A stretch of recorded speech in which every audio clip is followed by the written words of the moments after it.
మన తల్లిదండ్రుల తరం అంతరించిందంటే, ఆ తరం అంతరించిందంటే ఆ తరము తర్వాత జరుగుతున్న ప్రతి తరము కూడా ఎందుకు పనికిరనటువంటి అజ్ఞానంలో కూరిపోతున్నటువంటి జనరేషన్స్ అంతా కూడా. సరైన ఆలోచన ఉండదు, సరైన క్రమం ఉండదు, పిల్లల పట్ల సహనం ఉండదు, దేవుని పట్ల భయం ఉండదు, సంపద పట్ల నీతి ఉండదు. ఉందంటారా? బిడ్డల్ని ప్రేమగా పెంచేటువంటి తరం ఉందంటారు ఈ రోజుల్లో. బిడ్డల్ని దేవునికి అనుసంధానం చేస్తున్నటువంటి తల్లిదండ్రులు ఉన్నారంటారు ఈ రోజుల్లో.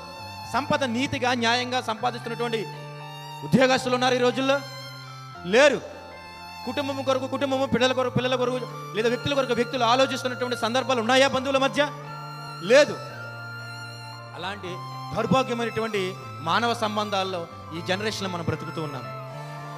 కానీ ఈ సమయంలో మనం ఆలోచించాల విషయము, ఈ జనరేషన్లో బ్రతుకుతున్న ప్రతి ఒక్కరు కూడా చాలా ప్రమాదకరమైనటువంటి పరిస్థితుల్లో ఉన్నామని ఆలోచించవలసిన అవసరం.